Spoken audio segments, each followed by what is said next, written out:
talking of breaks, we're on to sleep now. So Yes, sleep, my favorite. your favorite. I thought you'd enjoy that. Just before you take us through some of the things that happen in sleep, this was one of my observations with Ericsson and the guys at the top who are doing the best out of these performers. They seem to take the most naps, and out of all the different people at that conservatory, and so obviously that was having a big effect on their skill acquisition. Right. Yeah. So yeah, sleep is so important for learning. I mean, that is the ultimate break, right? Sleeping. And so overnight sleeping and nap sleeping is somewhat different, but they both have really strong effects for learning. And so if, the ideal is you work on something during the day and then you go take a nap. Most people don't have time to do that, Yeah. right? But What a luxury. right. That is the ideal, that you learn something and then you go take a nap, because that nap is really going to solidify what you just learned. Most of us don't have the luxury of taking any naps, Yes. much less like multiple naps during the day. But we all need to sleep at night, right? And when you sleep at night, there's all these things that go on in your brain to solidify what you learned during the day. And when you get enough sleep, it's not that it just preserves your level of skill from the day before. You actually jump up to a higher level, a much higher level of skill following a full night's sleep, which is kind of awesome. So this is when all the dendritic growth is happening, LTP, long-term potentiation between the synapses. There's a lot of stuff that happens during sleep. I don't know that we know precisely exactly everything that's happening during sleep in humans, because you can't, the issue with studying humans is we can't open someone's skull and embed electrodes in there the way we do with rats and things not yet, right? And so, so there are a lot of mysteries in terms of what exactly goes on in the human brain at different stages of things because of the ethical considerations, right? We can see what goes on in, rats or mice or whatever, and we assume that things are the same in humans, but we don't actually know that because we can't see it. But we do. What we can do in humans is look at, they'll do sleep deprivation studies where they'll deprive people of REM sleep or non-REM sleep or whatever to see what the effect is the next day or the next week on their ability to do whatever it is they were working on. And you do find that when you deprive people of specific types of sleep, it causes specific deficits in their ability to do whatever it was that they were working on the day before. And so that's how we know that, we can see the improvement that happens with sleep. And so we know sleep is doing something, but we can also see the detriment that happens when we deprive people of sleep. So that shows, actually sleep is necessary, right? Yeah. In order for learning to happen. Yeah. I've heard also there's a lot of it is to do with removing toxins, beta amyloids, is that correct? All that kind of right. Yeah. So basically, it's so cool. The brain goes through a wash cycle basically when we're sleeping. Wash cycle. Yeah, and it goes through this wash cycle and gets all these toxins out of our brains. And if beta amyloid, the protein that kind of builds up, that's the protein that's implicated in Alzheimer's. That people with Alzheimer's have this really big buildup of beta amyloid in their brains. And there's a really strong connection between lack of sleep over the lifetime and risk for Alzheimer's. And they think part of it may be because their brains aren't getting to go through this wash cycle enough because they're not getting enough sleep. And then that beta amyloid protein and other toxins builds up over time, and that causes Alzheimer's. Yeah. Which is quite a warning in itself. Right. And a lot of people say just don't go near your phone an hour before you go to bed, because that can mess up the sleep cycle too. Right. Interesting. Again, this brings us nicely onto retrieval as well, retrieval practice. Usually seems to be the case that you bring up something that you need to remember for that, the next day, or the gig you might be doing at the end of the week, that sort of thing. But it's also a good idea to to bring up things that you haven't played for ages. And again, it improves the whole cycle. Is that correct? Right. Yeah. So retrieval is getting stuff out of your memory again that you've put in there and taking it out. And, we tend to think that, somebody that can't remember something either for a test or how to play something, they think, oh my gosh, I didn't learn this very well, or I've forgotten this. But it may be that you just didn't practice retrieving it, because that is also a skill. So I talk a lot about, the worst way to study for a test is to highlight stuff and then read your highlights. You're not practicing retrieval when you're doing that. You're practicing reading yellow text or pink text or whatever color your highlighter is, right? You have to practice coming up with that information without looking at your book. That's really different, right? Same thing with playing an instrument that if you're going to play from memory, for instance, you have to practice playing that from memory to practice that skill of retrieval.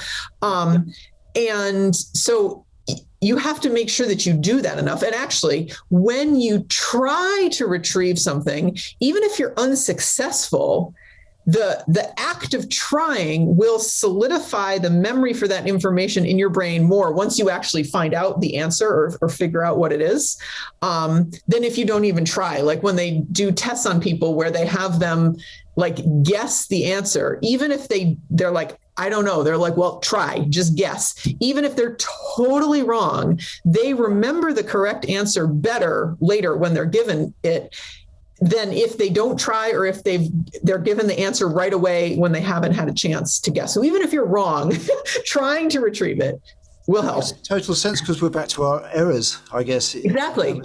Yep. Exactly. Your brain notices, oh wait, there was a mismatch there. And with, you were talking about retrieving something you haven't played for ages. That's getting back to this spaced practice thing, right? You haven't played it for a really long time. Can you still remember how to play it? If yes, that's going to solidify it in your brain more. If no, it also is, because you tried to retrieve it and then you're like, whoa, I can't remember this. I want to remember this. Then you're going to go work on it. Yeah. And then you'll be able to remember it better. Yeah. So it's a great way of identifying strengths and weaknesses in whatever you do. So, which again brings us nicely onto visualization and mental practice. Yeah.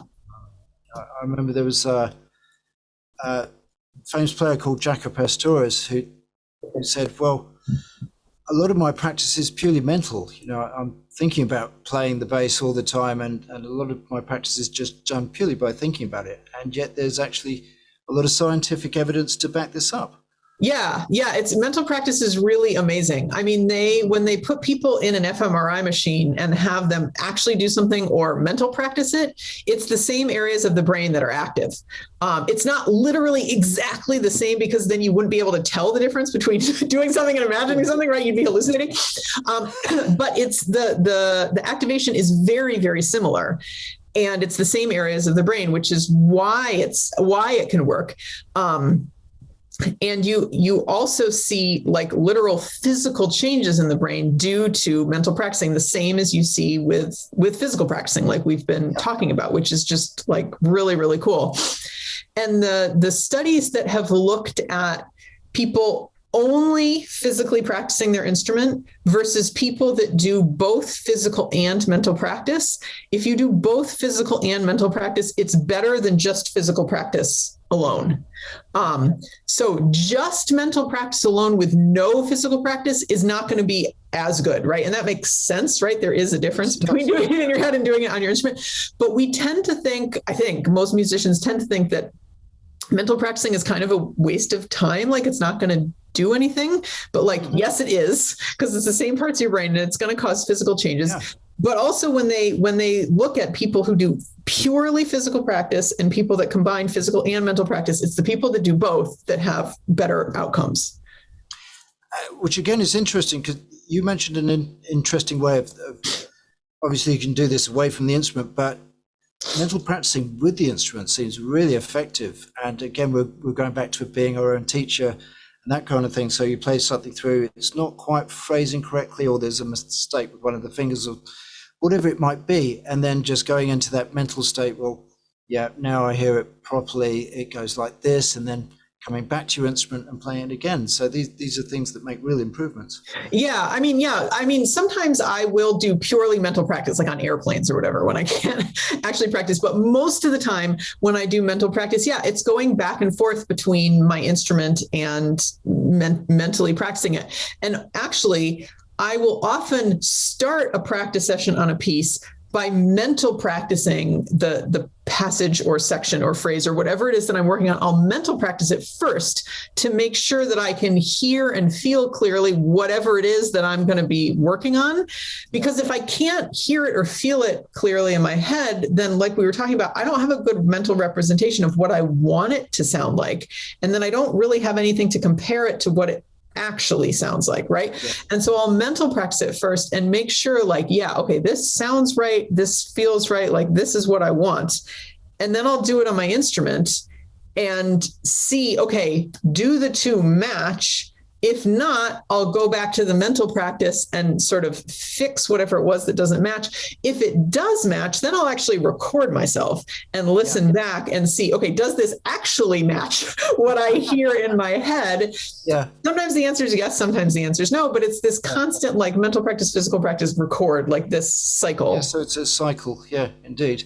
I guess this comes back to what Gordon, I've forgotten his first name, educated Gordon was saying about audiation and how important all this is. Right. Yeah. Audiation is such an important skill for musicians, because if you can't hear it clearly in your head, how do you know what you want? How do you know what you're aiming for on your instrument? Again, we were talking about morning people and evening people. And I read some interesting things about ultradian rhythms, the way the day's broken up into 90, and it goes into sleep as well. There's 90-minute cycles that we go through. So do you think there's a benefit in sort of figuring out when your ultradian rhythms are? And again, like going back to this Ericsson study, they seem to have a peak in the morning. They'd have a break, they'd have their nap, lucky so-and-sos. They'd have their lunch, and then they come back to practicing, then they do a little bit more in the evening. So there was a definite sort of peak and trough to how they're using their practice time. So yeah, definitely. I mean, I think most people know about circadian rhythms, right? This 24-hour cycle, we go through the wake sleep cycle. But yeah, we also have these smaller cycles of, having energy and then not having energy. And they were actually, my understanding is actually they were first discovered in sleep, these ultradian cycles, these shorter cycles. And then people realized, oh, wait, they're going on when people are awake too. But I mean, I think everybody sort of knows on an intuitive level that certain times of the day you feel sleepy and certain times of the day you feel more alert, right? Maybe soon after lunch, if you have a meeting, then it's so hard to stay awake, right?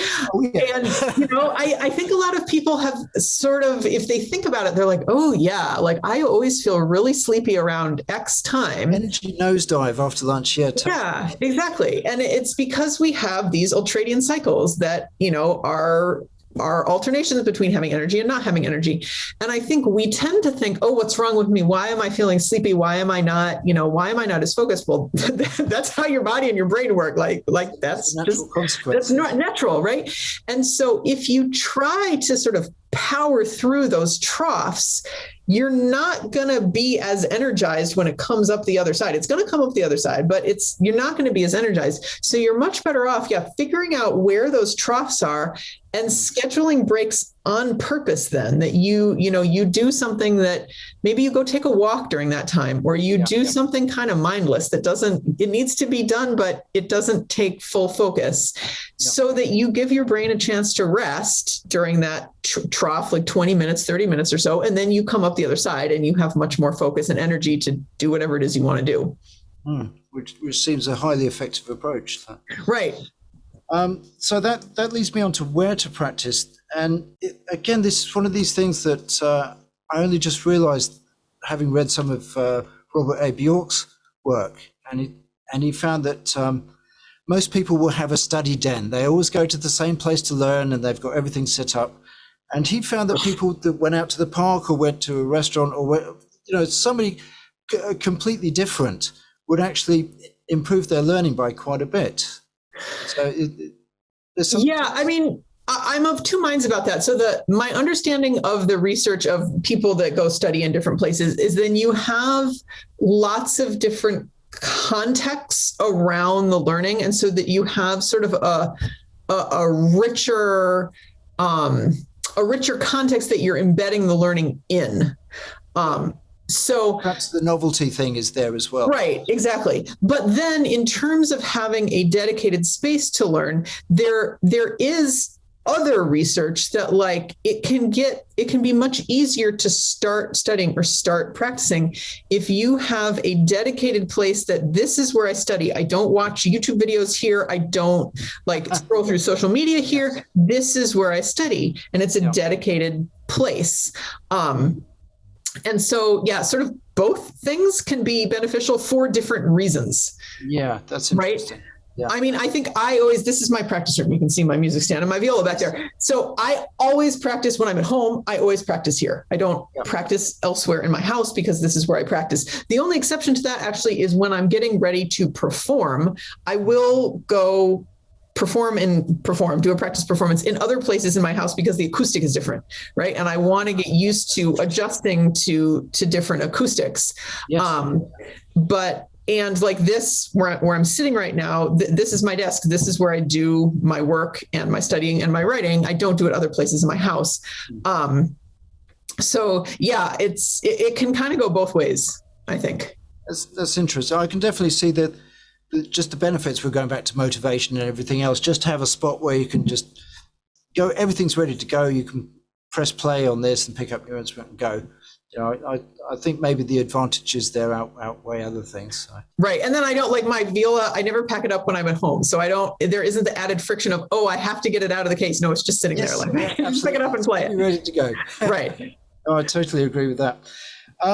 Great. So what do you think the future has to offer? You know, we've seen a lot of these wearable headbands that get us into the, more focused states. And I think there's another one that Halo, that actually sends electrical pulses through the brain and gets the motor cortex in a better learning state and all this kind of thing.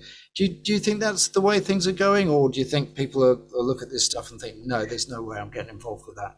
I mean, I think right now the science isn't there. Like the Halo is pseudoscience, in my opinion. Like the science just isn't there right now to support a lot of the things on the market. Do I think that the science will be there in our lifetimes? Yeah, definitely. I mean, just the rate of technological progress that, is just getting so much faster, like astronomically, right? And so is the understanding of how the brain works there yet in terms of being able to make like wearable consumer technologies that really affect the functioning of the brain? No. Will it be there? Yeah. In our lifetimes. It's just not there yet. I think that there's going to be a lot. I mean, there's already more and more apps, right, that you can use in different ways to help yourself learn. So one of my favorite apps is Audio Stretch, which allows you to listen to something at a totally different tempo than you played it at, but without adjusting the pitch, right? Yeah. So you can record yourself and then listen to it at any tempo. It goes in increments of 5%. So you could listen to it at 50% tempo or 30% tempo or whatever. And when you are able to listen to yourself drastically under tempo, it's like having a magnifying glass, right? You can hear so much more than you're able to hear at tempo, particularly if it's something fast. So tools like that to help you really hear, and you can also do it with video, hear and see more clearly what's going on, like they do like a slow-mo replay in athletic competitions that you can see much more clearly what's happening. It's the same thing with practicing. With the spaced learning, there's apps like Anki or Anki, I don't know how to pronounce it, that embed the spaced learning algorithm of wanting to take longer breaks the better you get at it. It embeds it in the app.